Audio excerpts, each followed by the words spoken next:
രാഷ്ട്രീയ ചരിത്രത്തിലെ ഏറ്റവും സുപ്രധാനമായ സ്ഥലമാണ് ബീഹാർ.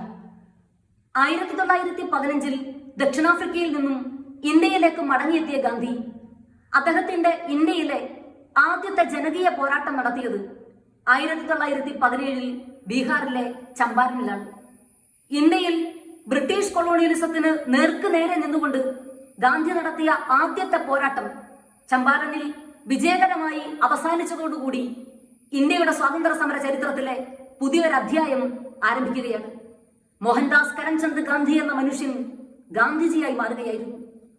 സ്വാതന്ത്ര്യാനന്തര ഇന്ത്യയിൽ ഇന്ദിരാഗാന്ധിയെ പുറത്താക്കാനും ആദ്യത്തെ കോൺഗ്രസ് ഇതര മന്ത്രിസഭ രൂപീകരിക്കാനുമുള്ള രാഷ്ട്രീയ കോലാഹലങ്ങൾക്ക് തുടക്കം കുറിച്ചതും പിന്നീട് ഇന്ദിരാഗാന്ധിക്ക് ഇന്ത്യൻ രാഷ്ട്രീയത്തിലേക്ക് അതിശക്തമായി തിരിച്ചു വരാനുള്ള കളമൊരുക്കിയതും ഇതേ ബീഹാർ തന്നെയായിരുന്നു.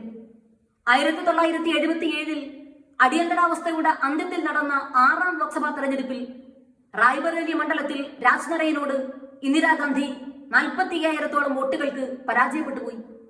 ഇന്ത്യയിൽ ആകമാനം കോൺഗ്രസ് പാർട്ടി പരാജയപ്പെട്ടു. ആ കനത്ത പരാജയത്തിന്റെ ആഘാതത്തിൽ ഇന്ദിരാഗാന്ധിയുടെ മൗനം ദിവസങ്ങളിലേക്കും ദിവസങ്ങളിൽ നിന്ന് ആഴ്ചകളിലേക്കും ആഴ്ചകളിൽ നിന്ന് മാസങ്ങളിലേക്കും നീണ്ടുനിന്നു. ഇന്ദിരായുഗം അവസാനിച്ചു എന്ന് വിധിയെഴുതിയവരെ അത്ഭുതപ്പെടുത്തിക്കൊണ്ട് 1977 ഓഗസ്റ്റ് മാസം 11 ബീഹാറിലെ പാറ്റ്നയിലേക്ക് ഇന്ദിരാഗാന്ധി ഒരു യാത്ര നടത്തുകയാണ്. ആ യാത്രയുടെ ലക്ഷ്യം പാറ്റ്നയിൽ നിന്നും 90 കിലോമീറ്റർ അപ്പുറത്ത് സ്ഥിതി ചെയ്യുന്ന ബെൽച്ചി എന്ന കൊച്ചു ഗ്രാമമാണ്.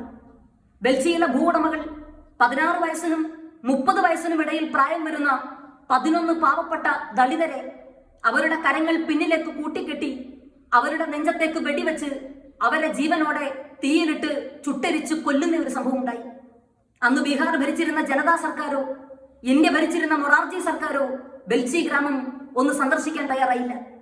ഇന്ത്യയിലുണ്ടായിരുന്ന ഭരണ പ്രതിപക്ഷ പാർട്ടികളിൽ ഒരൊറ്റ നേതാവ് പോലും ബെൽച്ചിയിലേക്ക് ഒന്ന് പോകാൻ തയ്യാറായില്ല. അന്ന് കനത്ത മഴയെ തുടർന്ന് 35 മിനിറ്റോളം വൈകിയാണ് ഇന്ദിരാഗാന്ധിയുടെ വിമാനം പാറ്റ്നയിലേക്ക് എത്തുന്നത്. 35ഓളം കാറുകളുടെ അകമ്പടിയോടുകൂടി ബെൽച്ചിയിലേക്കുള്ള ഇന്ദിരാഗാന്ധിയുടെ യാത്ര ആരംഭിക്കുകയാണ്. 4 വശവും ചതുപ്പിനാൽ ചുറ്റപ്പെട്ട ബെൽച്ചി കനത്ത മഴയെ തുടർന്ന് ഒരു ചെളിക്കുളമായി മാറിക്കഴിഞ്ഞിരിക്കുകയാണ്. ആ ചെളിയിൽ ഇന്ദിരാഗാന്ധിയുടെ കാറിന്റെ ചക്രങ്ങൾ പൂണ്ടുപോകുന്ന സാഹചര്യമുണ്ടായി. ഇന്ദിരാഗാന്ധി കാറിൽ നിന്നിറങ്ങി ജീപ്പിലേക്കും ജീപ്പിൽ നിന്നിറങ്ങി ട്രാക്ടറിലേക്കും അങ്ങനെ മാറി മാറി കയറി തന്റെ യാത്ര തുടരാൻ ശ്രമിച്ചു. ഒടുവിൽ തന്റെ സാരി മുട്ടോളം പൊക്കിക്കുത്തി നടന്ന് മുന്നോട്ട് നീങ്ങാൻ ശ്രമിച്ചു.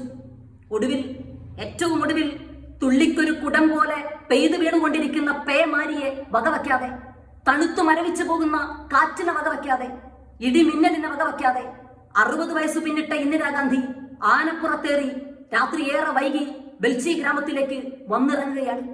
അവിടെ ഇന്ദിരാഗാന്ധിയെ കാണാൻ തടിച്ചുകൂടിയ നിരാലംബരായ ജനക്കൂട്ടം പൊട്ടിക്കരഞ്ഞുകൊണ്ട് പറയുകയാണ്, ഇന്ദിര, നിങ്ങളുടെ അഭാവത്തിൽ ഞങ്ങൾ ഇവിടെ മരിച്ചു വീണുകൊണ്ടിരിക്കുകയാണ്.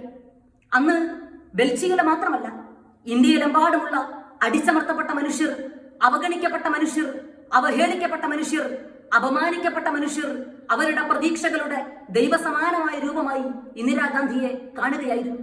ആ ജനക്കൂട്ടം തൊണ്ട പൊട്ടുമാറുച്ചത്തിൽ മുദ്രാവാക്യം വിളിച്ചു, ഇന്ദിരയെ തിരിച്ചു വിളിക്കൂ, ഇന്ത്യയെ രക്ഷിക്കൂ. ആ മുദ്രാവാക്യത്തിന്റെ അലയൊലികൾ ബെൽച്ചിയിൽ നിന്ന് പാറ്റ്നയിലേക്കും പാറ്റ്നയിൽ നിന്ന് ഇന്ത്യയുടെ മുക്കിലേക്കും മൂലയിലേക്കും അലയടിച്ചു. 2 വർഷങ്ങൾക്കപ്പുറത്ത് 1980 നടന്ന 7ാം ലോക്സഭാ തെരഞ്ഞെടുപ്പിൽ 353 സീറ്റുകൾ ഒറ്റയ്ക്ക് നേടിക്കൊണ്ട് ഇന്ദിരാഗാന്ധിയുടെ നേതൃത്വത്തിൽ ഇന്ത്യൻ നാഷണൽ കോൺഗ്രസ് അധികാരത്തിലേക്ക് തിരിച്ചു വന്നു. ഈ ബെൽച്ചിയും പാറ്റ്നയും ചമ്പാരനും എല്ലാം ഉൾക്കൊള്ളുന്ന ബീഹാറിന്റെ ഗ്രാമഗ്രാമാന്തരങ്ങളിലൂടെ, ബീഹാറിന്റെ നഗരങ്ങളിലൂടെ, ബീഹാറിന്റെ തെരുവീഥികളിലൂടെ തന്റെ വലതുകരത്തിൽ ഉയർത്തിപ്പിടിച്ച ഇന്ത്യയുടെ ഭരണഘടനയുമായി രാഹുൽ ഗാന്ധി നടത്തുന്ന ഈ പോരാട്ടങ്ങൾ വൃഥാവിലായി പോവുകയില്ല.